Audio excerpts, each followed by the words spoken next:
Everyone, welcome back to my channel. I really hope that you guys are really doing well. So guys, today we are going to explore the Indian Constitution. अच्छा, हम पढ़ेंगे Indian constitution, ये बात आपने समझ ली। इसके अलावा एक पॉइंट आप नोट कर लो कि अभी मैं जो भी आपको नोट्स इधर प्रोवाइड करूँगी, ठीक है, मैंने पूरी की पूरी पीपीटी बना रखी है। इस नोट्स ये नोट्स जो मैंने ना बहुत ज़्यादा रिसर्च करके बनाया, बिल्कुल शॉर्ट नोट्स बनाए आपके लिए।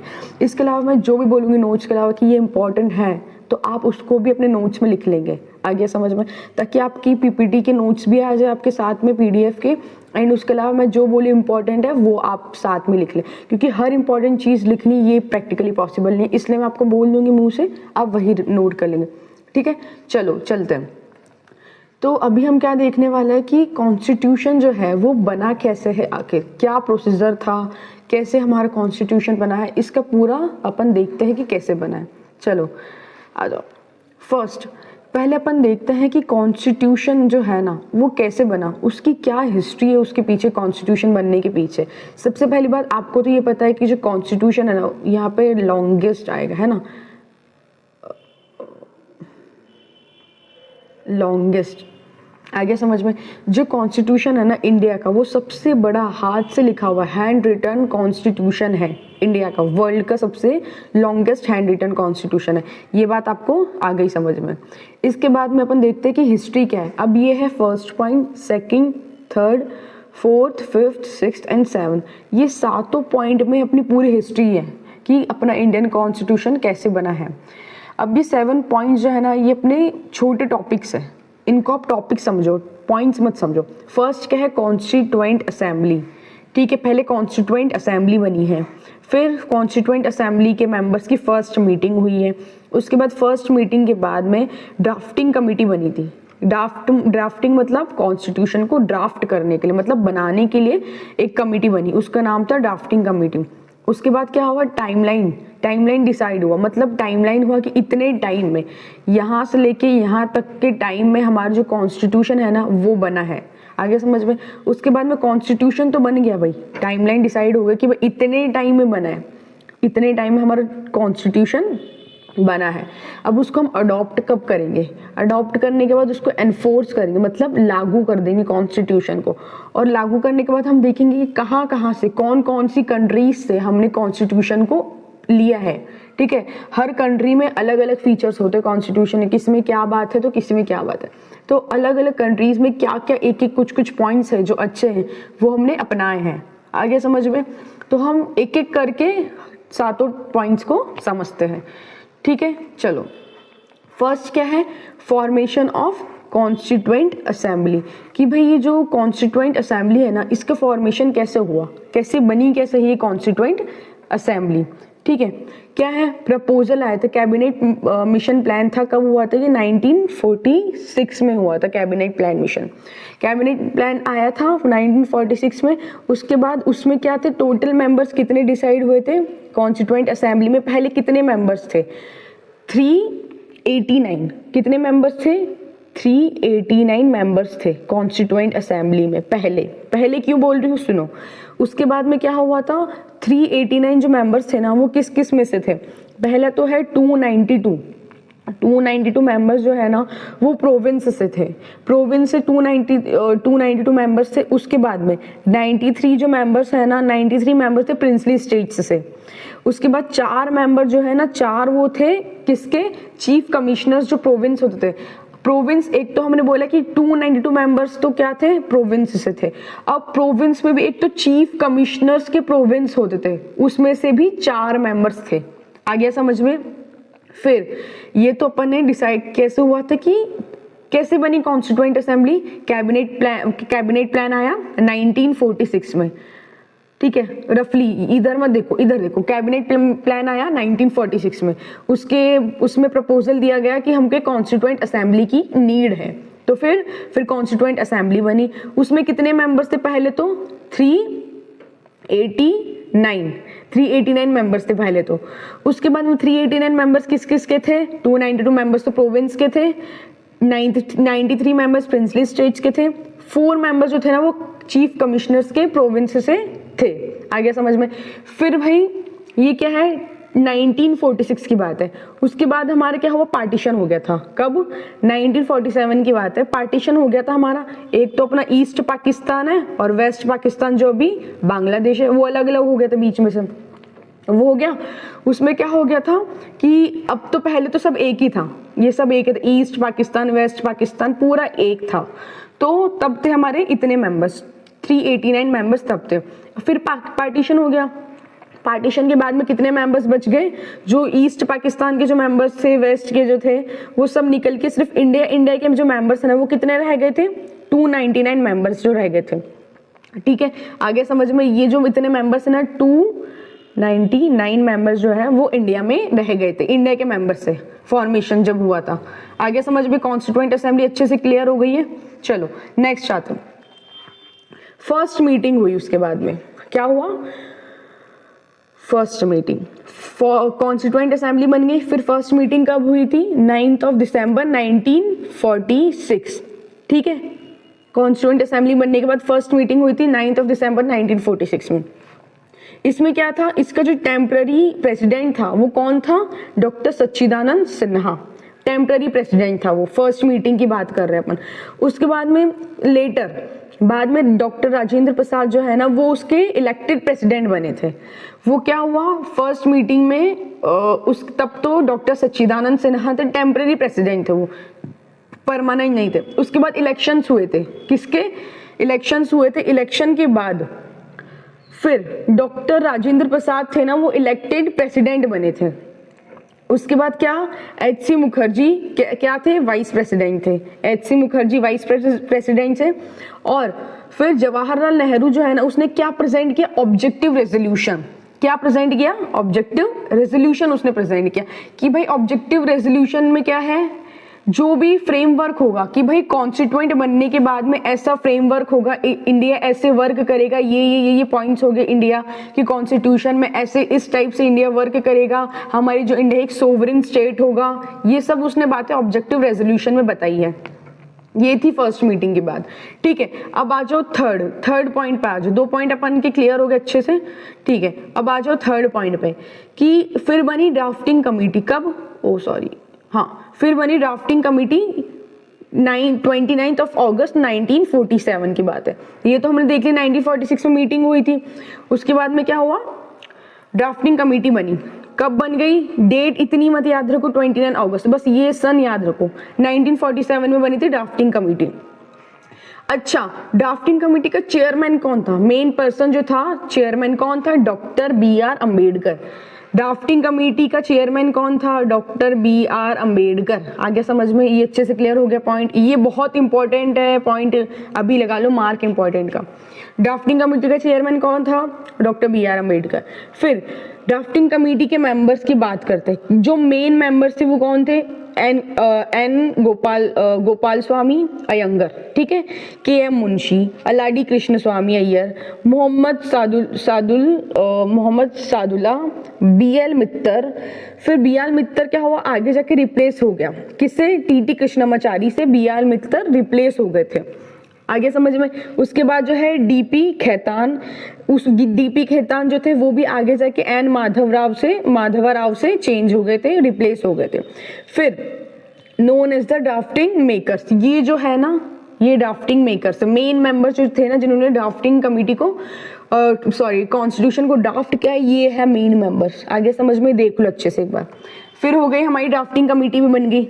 उसके बाद में हमको ड्राफ्टिंग कमेटी बन गई। अब जो कॉन्स्टिट्यूशन का मेन काम है भाई, सब हो गए, कॉन्स्टिट्यूएंट असेंबली बन गई, कॉन्स्टिट्यूशन के लिए फर्स्ट मीटिंग भी हो गई है, फिर ड्राफ्टिंग कमेटी भी बन गई। अब अपन को बनाना है कॉन्स्टिट्यूशन। अब कॉन्स्टिट्यूशन बनाने के लिए बहुत जगह, हर कंट्री से हमने देखे, हर कंट्री के कॉन्स्टिट्यूशन को पढ़ा, बहुत सारी डिबेट्स हुई है, एक एक टॉपिक क्लॉज बाय क्लॉज देखा है, हर टॉपिक को क्लॉज टू क्लॉज पे डिस्कशन हुए हैं। क्लॉज क्या होता है, कोई भी कॉन्स्टिट्यूशन का टॉपिक, उस टॉपिक का जो एक्स्ट्रा पार्ट होता है ना, वो होते हैं क्लॉज। ठीक है, हर टॉपिक पे हर क्लॉज टू क्लॉज डिस्कशन हुआ है। ठीक है, इतने टाइम तक डिस्कशन हुआ, डिबेट्स हुई है काफी सारी। तो उसके बाद हमको कितने टाइम लगा, 2 ईयर 11 मंथ्स और 18 डेज लगे अपन को कॉन्स्टिट्यूशन को बनाने के लिए। इतने ये टाइमलाइन थी हमारी कि कितने दिन लगे, 2 ईयर 11 मंथ्स एंड 18 डेज लगे कॉन्स्टिट्यूशन को बनाने के लिए, जिसमें से 11 तो सेशंस हुए थे। सेशन हुए 11, जिसमें से दिसंबर 1946 से नवंबर 1949 तक 11 सेशंस हुए हैं इतने टाइम में। फिर 165 days of debates, 165 days, sorry actually मेरी हिंदी में काउंटिंग थोड़ी वीक है तो मैंने इसलिए ऐसे बोला। 165 डेज तो डिबेट्स में निकाले हैं, ठीक है, और जिसमें से 114 डेज तो क्लॉज बाय क्लॉज डिस्कशन किया है। आ गया समझ में। फिर है ड्राफ्ट कॉन्स्टिट्यूशन, कब, फेब 1948 टू रिवाइज ड्राफ्ट नवंबर, ठीक है। मेन आपको समझ में आ गया टाइमलाइन क्या है, 2 ईयर 11 मंथ्स एंड 18 डेज तक का टाइम है, जिसमें से 11 इतने टाइम में 11 तो सेशंस हो गए हैं, 165 डेज तो डिबेट्स की हुई है, और जिसमें से 114 दिन तो क्लॉज बाय क्लॉज को डिबेट में निकल गए, डिस्कस करने में निकल गए। आगे समझ में, चारों पॉइंट अच्छे से क्लियर हो गए। कोई भी डाउट हो कमेंट में बताना, मैं जरूर रिप्लाई करूंगी आप सबका, ठीक है। हमने पढ़ लिया फॉर्मेशन ऑफ कॉन्स्टिट्यूएंट असेंबली कैसे बनी है। आगे समझ में, कैबिनेट प्लान आया था उस 1946 का, उसमें से फिर इतने कैबिनेट प्लान में अपन को बताया गया कि हमको एक कॉन्स्टिट्यूएंट असेंबली की नीड है। आगे समझ में, उसके बाद में कॉन्स्टिट्यूएंट असेंबली बनने के बाद में 292 मेंबर्स थे, उसमें से जब पार्टीशन हो गया, पार्टीशन के बाद में हमारे पास 299 मेंबर्स बच गए, ठीक है। उसके बाद फर्स्ट मीटिंग हुई, फर्स्ट मीटिंग होने के बाद हमारा ये जो है टेम्परेरी प्रेसिडेंट है डॉक्टर सच्चिदानंद सिन्हा, फिर ये प्रेसिडेंट वो प्रेसिडेंट आए। उसके बाद थर्ड हमारी बनी ड्राफ्टिंग कमेटी, ड्राफ्टिंग कमेटी के चेयरमैन थे डॉक्टर बी आर अम्बेडकर, और ये जो मेन लीडर्स है, मेन मेकर्स है सॉरी बनाने के। फिर टाइमलाइन की भाई 2 ईयर 11 मंथ्स लगे और 18 डेज लगे, उसमें से 11 सेशंस हो गए, क्लॉज बाय क्लॉज डिस्कशन हुआ था 114 डेज तक, और 165 डेज तो डिबेट्स में निकाल दिए। आ गया समझ में। चलो आगे चलते हैं अब। तो अब है हमारा नेक्स्ट पॉइंट, पॉइंट नंबर 5। हाँ, पॉइंट नंबर 5 कि भाई चलो अब अपना टाइमलाइन हमने देख ली, इधर की टाइमलाइन देख ली, इतने साल लग गए, चलो साल तो लग गए, अब अडॉप्ट भी तो करना है, इतने साल लग गए कॉन्स्टिट्यूशन को, तो अब अपन क्या देखेंगे कि कॉन्स्टिट्यूशन को कब अडॉप्ट किया गया और कहाँ से बोरो किया गया कॉन्स्टिट्यूशन को। आ गया समझ में। क्या है, यूके के पार्लियामेंट सिस्टम है ना, उससे यूके से क्या हमने लिया था, मेन फर्स्ट क्या, यूके यूनाइटेड किंगडम से हमने क्या लिया है, पार्लियामेंट्री सिस्टम और रूल ऑफ लॉ, ये हमने लिया है। यूएसए से क्या लिया है, फंडामेंटल राइट्स और जस्टिस रिव्यू लिया है हमने। आयरलैंड से क्या लिया है, directive principles of state policy, DPSP हमने आयरलैंड से लिया है। कनाडा से क्या लिया है हमने, क्या लिया है बोलो, फेडरेशन विद स्ट्रॉन्ग सेंटर। आगे समझ में। जर्मनी से क्या लिया हमने, इमरजेंसी प्रोविंस लिए हैं। ऑस्ट्रेलिया से क्या लिया है हमने, कॉन्करेंट लिस्ट लिए है। फ्रांस से क्या, लिबर्टी इक्वलिटी एंड फ्रैटर्निटी हमने फ्रांस से लिया है। साउथ अफ्रीका से हमने लिया प्रोसीजर ऑफ अमेंडमेंट लिया है, प्रोसीजर ऑफ अमेंडमेंट और क्या लिया, एक्सिट इलेक्शन ऑफ राज्यसभा।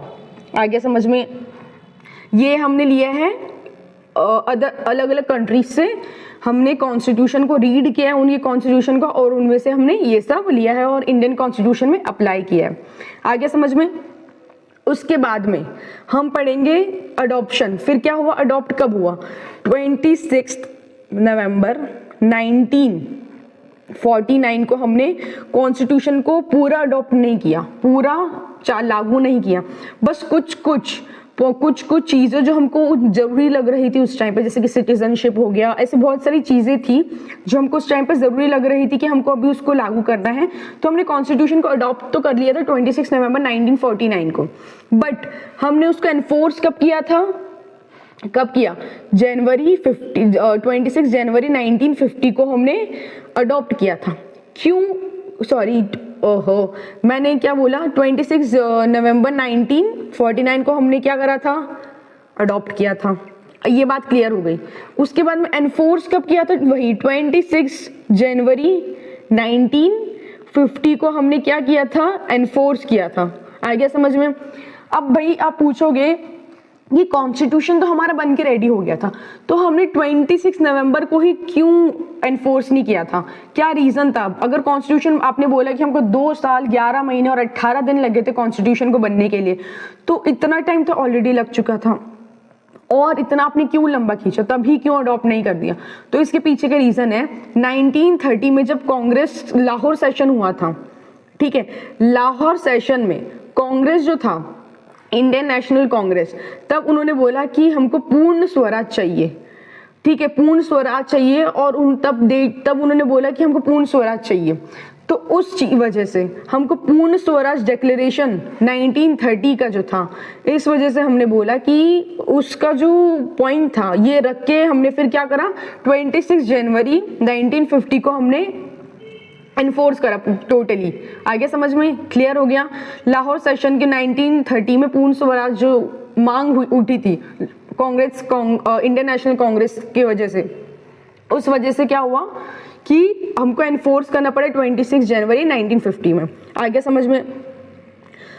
ये हो गया अपना अडॉप्शन 26 नवंबर 1949, एनफोर्स हुआ 26 जनवरी 1950। क्यों? टू ऑनर पूर्ण स्वराज डिक्लेरेशन 1930। 1930 हमने बात करी, लाहौर सेशन हुआ तो पूर्ण स्वराज की मांग उठी थी इंडियन नेशनल कांग्रेस के द्वारा। अब पढ़ते हैं डॉक्टर, फिर क्या है third point, doctor Rajendra Prasad became first president of India. अब इंडिया का फर्स्ट प्रेसिडेंट कौन बना था? डॉक्टर राजेंद्र प्रसाद, ये तो सबको ही पता है। आगे समझ में? अब पढ़ते हैं नेक्स्ट सोर्सेस, कि भाई सोर्सेस क्या थी कि हमने कॉन्स्टिट्यूशन को लिया, उसकी सोर्सेस क्या थी? First, government of India act 1935, Indian independence act 1947, constituent assembly debates, British constitution, US constitution, Irish constitution और कैनेडियन कॉन्स्टिट्यूशन। आगे समझ में? ये सोर्सेस थी। आगे समझ में? साथ के साथ पॉइंट क्लियर हो गए? आई होप हो गए होंगे, ठीक है। चलो अब नेक्स्ट पढ़ते हैं। ये थे भाई हमारे डॉक्टर बी.आर. अम्बेडकर, है ना, जो क्या थे, उन्होंने कॉन्स्टिट्यूशन को चेयरपर्सन थे और मेन जो थे ना, मेन पर्सन कॉन्स्टिट्यूशन ड्राफ्ट के, है ना। आगे समझ में? आगे चलते हैं। तो अब मैं आपको एक निमोनिक बताती हूँ जिसको समझने के बाद आपके लिए इतने इजी हो जाएगा कि कॉन्स्टिट्यूशन बना कैसे है, क्या फॉर्मेशंस थे, क्या था कॉन्स्टिट्यूशन, सब कुछ बहुत इजी हो जाएगा। तो एक इस निमोनिक को समझो, क्या है? F mode DB safe. बस इतना से याद रखना है आपको। कॉन्स्टिट्यूशन कैसे फ्रेम हुआ, क्या हिस्ट्री थी, कैसे बना था, कुछ भी रिलेटेड क्वेश्चन है, ये निमोनिक याद रख लो। F mode DB safe, F mode DB safe, ठीक है। चलो अब देखते हैं कि क्या है ये, इसको समझते हैं। एफ मोड DB सेफ, बोलते रहो, F mode DB safe. F formation हुआ था, ठीक है। फिर कितने मेंबर्स थे हमने देख लिए थे कि क्या, जब हमारी first meeting constitution assembly, constituent assembly जो था ना सॉरी, उसका फॉर्मेशन हुआ था 1946 में। उसके बाद में उस फर्स्ट मीटिंग हुई थी मेंबर्स की, जिसमें से कितने मेंबर्स थे? 389 मेंबर्स थे पहले। उसके बाद में पार्टीशन के बाद में 299 मेंबर्स हमारे पास रह गए थे। आगे समझ में? उसके बाद में क्या हुआ था, जो जवाहरलाल नेहरू जी थे ना, उन्होंने ऑब्जेक्टिव रेजोल्यूशन को पास दिया था। फिर डॉक्टर राजेंद्र प्रसाद जो थे वो फर्स्ट प्रेसिडेंट थे, किसके? अपने इंडिया के फर्स्ट प्रेसिडेंट थे डॉक्टर राजेंद्र प्रसाद। फिर बी.आर. अम्बेडकर जो थे ना, उन्होंने ड्राफ्टिंग कमेटी को ड्राफ्ट किया था, कब? 1947 में, और डॉक्टर बी.आर. अम्बेडकर थे उसके चेयरपर्सन। आगे समझ में? उसके बाद में बोरो कहाँ से किया था? UK, USA, Ireland, Canada, South Africa, so on. इन सब से हमने बोरो किया था कॉन्स्टिट्यूशन को। फिर कितने सेशंस हुए थे? 11 सेशंस हुए थे और 165 डेज लगे थे 11 सेशंस में, और उसमें से 114 डेज तो हमको डिबेट्स में लग गए थे, क्लॉज बाय क्लॉज डिबेट्स में। आगे समझ में? उसके बाद में अडॉप्ट कब किया हमने? अडॉप्ट 26 नवंबर, आंखें बंद कर लो और बोलो कब हुआ अडॉप्ट? 26 नवंबर 1949। आगे समझ में? क्लियर है? बहुत अच्छे बच्चों, बहुत क्लियर कर लिया आपने। चलो अब एनफोर्समेंट कब लागू किया गया भाई? फाइनल एनफोर्समेंट कब हुआ था? आंखें बंद कर लो वापस। 26 जनवरी 19 सही बोलो 1950। Very good. चलो आपको इनाम दिया जाएगा इस अच्छी बात पे। नेक्स्ट, एसेंस अब क्या है भाई, ये अपन को क्या एसेंस निकलता है इस चीज से, क्या हमको पता चलता है कि इंडिया का जो कॉन्स्टिट्यूशन है वो वर्ल्ड का लॉन्गेस्ट कॉन्स्टिट्यूशन है। वर्ल्ड का लॉन्गेस्ट कॉन्स्टिट्यूशन है किसका? इंडिया का। आ गया समझ में? सब क्लियर है? वापस से आंखें बंद कर लो। क्या निमोनिक है? F mode D be safe, F mode D be safe. F से क्या है? फॉर्मेशन, एम से मेंबर्स, ऑब्जेक्टिव रेजोल्यूशन, डी से डॉक्टर राजेंद्र प्रसाद, डी से वापस ड्राफ्टिंग कमेटी, बी से बोरो, एस से सेशन, ए से अडॉप्शन, एफ से फाइनल एनफोर्समेंट और ई से एसेंस। वर्ल्ड का जो है लॉन्गेस्ट कॉन्स्टिट्यूशन है इंडिया का। आ गया समझ में? ये भी अपन को अच्छे से क्लियर होगा भाई। चलो नेक्स्ट क्या है अब की, इंडिया के जो कॉन्स्टिट्यूशन है ना वो 284 मेंबर्स ने साइन किया था। किसने किया था? इंडिया के कॉन्स्टिट्यूशन को 284 मेंबर्स ने साइन किया था, जो कि 284 मेंबर्स किसके? कॉन्स्टिट्यूएंट असेंबली के ही थे। कब? 24 जनवरी 1950, 2 दिन पहले। 26 जनवरी को तो हमारा लागू हुआ था 1950, 26 जनवरी 1950 में तो लागू हुआ था। उससे 2 दिन पहले, बस 2 दिन पहले उन्होंने साइन किया था। आगे समझ में?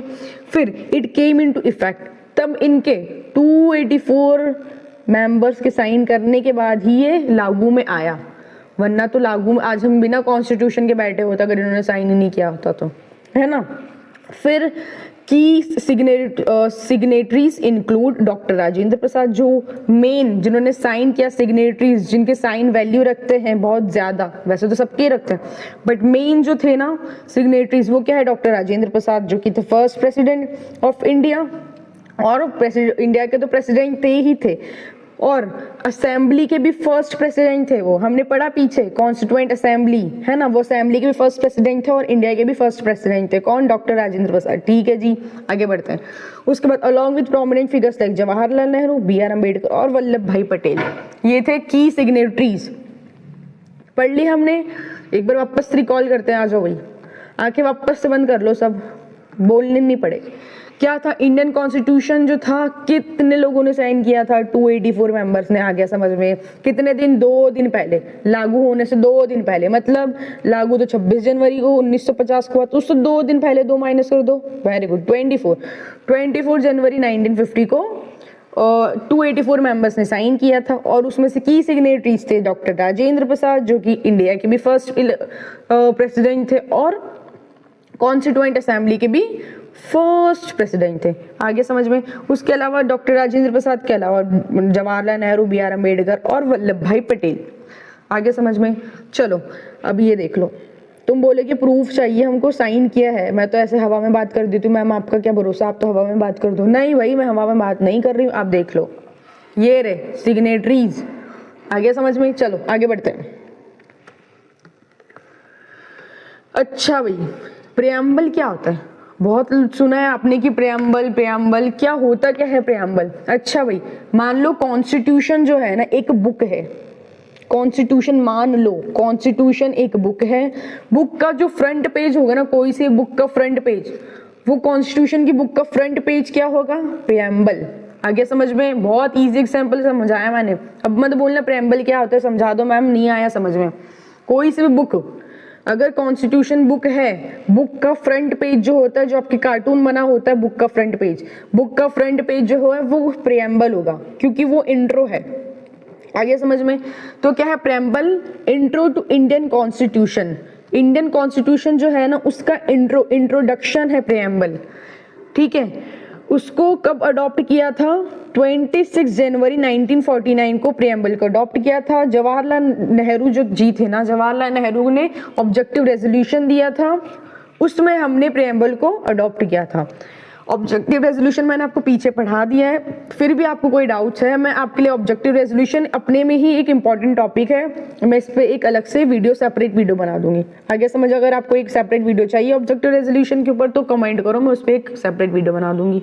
चलो पढ़ लिया। क्या है प्रेम्बल भाई? प्रेम्बल है इंट्रोडक्शन ऑफ इंडियन कॉन्स्टिट्यूशन, जो कि अडॉप्ट कब हुआ था प्रेम्बल? 26 जनवरी 1949 में। जो कि किसने दिया, किसके थ्रू हुआ था, जवाहरलाल नेहरू जो थे उन्होंने ऑब्जेक्टिव रेजोल्यूशन पास किया था, उस ऑब्जेक्टिव रेजोल्यूशन में प्रेम्बल का जिक्र हुआ था, तो तब हमने प्रेम्बल को इंट्रोड्यूस किया था। ठीक है, अब क्या है preamble, we the people of India having solemnly resolved to contribute India into a sovereign, socialist, secular, democratic और रिपब्लिक। ओ भाई साहब, बड़े भारी भारी शब्द सुनने में आ रहे हैं, चलो समझते हैं। सोवरेन क्या होता है, एक ऐसी कंट्री जिस पर कोई भी बाहरी देश का प्रभाव ना हो, कि कोई भी हमको डोमिनेट ना कर रहा हो। मैम आप तो वापस से भारी शब्द पढ़ा रहे हो भाई, क्या है ये डोमिनेट, क्या है प्रभाव। अच्छा भाई इजीली समझते हैं कि कोई सी भी कंट्री है, मान लो आप खुद हो, ठीक है, आप बोलो कि भाई मैं तो इंडिपेंडेंट रहना चाहता हूँ, मुझ पे कोई भी कंट्रोल ना कर सके, मैं अपने मर्जी के हिसाब से रहना चाहता हूँ भाई, आपको कोई हक नहीं बनता मुझको कुछ भी बोलने का या मुझसे काम करवाने का, तो आप क्या हो, सोवरेन। अब ये जो एक बाउंड्री है कंट्री की, ये कंट्री की बाउंड्री है, इसको कोई भी तोड़ के अंदर ना घुस सके, जबरदस्ती हम पर अपना शासन ना कर सके, ये होता है सोवरेन स्टेट। आगे समझ में, जो कोई भी हम पे हुक्म ना चला सके, ठीक है, ये है सोवरेन स्टेट। सोशलिस्ट मतलब भेदभाव ना हो उस जगह, काले गोरे का या फिर कुछ भी किसी भी प्रकार में भेदभाव ना हो, सबको इक्वल राइट्स मिले। अब आप भेदभाव बोलो भाई मैं तो गरीब हूँ, अब आप अमीर कैसे हो सकते हो, हमारे कॉन्स्टिट्यूशन में तो लिखा है कि भाई भेदभाव ना। अरे इक्वलिटी मतलब हर इंसान को सेम लॉ प्रैक्टिस हो, ये नहीं कि आप अमीर हो तो आपके लिए लॉज अलग है, आप गरीब हो तो आपके लिए लॉज अलग है, नहीं, चाहे वो गरीब क्यों ना हो या चाहे वो अमीर क्यों ना हो, आप सबके लिए लॉ एक ही है। आ गया समझ में, ठीक है, दो वर्ड समझ लिए, दो भारी वर्ड समझ लिए, एक तो सोवरेन समझ लिए, एक सोशलिस्ट समझ लिया। अब है सेक्युलर क्या है कि हम सब रिलीजन को मानेंगे, कि भाई इंडिया है, हिंदुस्तान सिर्फ हिंदुओं का नहीं है, वो मुस्लिम्स का भी है, क्रिश्चियंस का भी है, फारसीस का भी है, सिख्स का भी है, हर रिलीजन को हम अपने इंडिया में प्रैक्टिस करेंगे, हर रिलीजन लागू होगा। ऐसा नहीं है कि सिर्फ आप इस्लाम को मानो, हिंदुज्म को मानो, बुद्धिज्म को मानो, जैनिज्म को मानो, नहीं, इंडिया में सब रिलीजन फॉलो होंगे, सब रिलीजन, हर एक इंसान अपनी मर्जी से हर रिलीजन फॉलो कर सकता है, यह है सेक्युलरिज्म। डेमोक्रेटिक रिपब्लिक है ना, टाइम टू टाइम इलेक्शंस होंगे और हर इक्वलिटी मतलब कुछ भी हो, कोई भी फैसला लेना हो, जैसे कि आप जैसे कि स्विट्जरलैंड में क्या होता है कि हर छोटी छोटी सी बात पे इलेक्शंस होता है। अब इतने बड़े कंट्री में इतने ज़्यादा जनसंख्या होने के बाद छोटी छोटी बात पे इलेक्शन नहीं ले सकते। जैसे कि कोई भी लीडर अपन को चाहिए हो, प्राइम मिनिस्टर हो या फिर जो लोकल इलेक्शंस होते हैं वो लीडर हो, तो हर इलेक्शन होके ही हमको हमारा प्राइम मिनिस्टर चाहिए। ये एक डेमोक्रेटिक कंट्री होती है जहाँ पे लोगों की सुनी जाए, लोगों की बात रखी जाए, ना कि हमको डिक्टेटर जैसा फील हो। ये होता है डेमोक्रेटिक कंट्री, जहाँ पे जस्टिस हो, लिबर्टी हो, इक्वलिटी हो और फ्रेटर्निटी हो। आगे समझ में, ये है प्रेम्बल, इजीली समझ लिया। अब प्रेम्बल कब अडॉप्ट हुआ था, 26 नवंबर 1949, एनफोर्स हुआ था 26 जनवरी 1950। ठीक है, ओरिजिनल आर्टिकल्स कितने हैं कॉन्स्टिट्यूशन में, सॉरी ये कॉन्स्टिट्यूशन का डेट, कॉन्स्टिट्यूशनल डेटा है, ये तो हमने प्रेम्बल अभी समझ लिया। अभी कॉन्स्टिट्यूशन अडॉप्ट कब हुआ था, 1949, 26 जनवरी 1950 में एनफोर्स हुआ था। कितने आर्टिकल्स हैं, ओरिजिनल आर्टिकल्स है 395, करंट आर्टिकल्स कितने हैं 470 प्लस। कितने पार्ट्स है 25, स्केड्यूल्स कितने हैं 12, अमेंडमेंट्स कितने हैं 105 अमेंडमेंट्स है, ठीक है। और फंडामेंटल राइट्स कितने हैं 6, फंडामेंटल ड्यूटीज कितने हैं 11, डीपीएसपी कितने हैं, directive principle of state policy, article 36 to article 51, language Hindi and English, drafting committee chairperson कौन था, डॉक्टर BR अम्बेडकर। क्लियर हो गया अच्छे से, चलो आगे बढ़ते हैं। अच्छा, की contributor doctor BR Ambedkar ji क्या थे, अभी हमने पढ़ा, इजी है, क्या थे, ड्राफ्टिंग कमेटी के चेयरपर्सन थे और की आर्किटेक्ट ऑफ कॉन्स्टिट्यूशन। आ गया समझ में। नेक्स्ट क्या है, जवाहरलाल नेहरू, क्या किया था उन्होंने क्या था, ऑब्जेक्टिव रेजोल्यूशन जो है ना उसको इंट्रोड्यूस किया था, outline the constitutions guiding principles. आगे क्या समझ में, इजी सही है, कुछ भी भारी काम नहीं है इसमें समझने का। डॉक्टर राजेंद्र प्रसाद जो क्या थे, फर्स्ट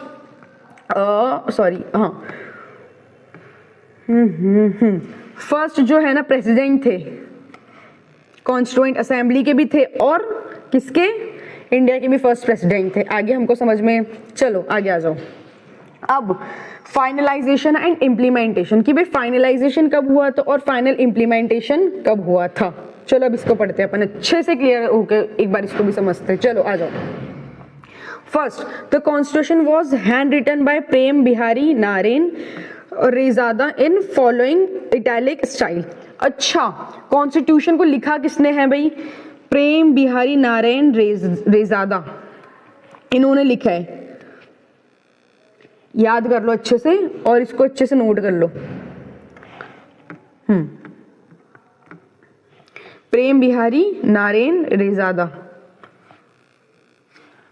ये थोड़ा इश्यू हो गया था पैन का, अब क्लियर है। चलो वापस से आ जाओ। कॉन्स्टिट्यूशन को लिखा किसने था, प्रेम बिहारी नारायण रेजादा।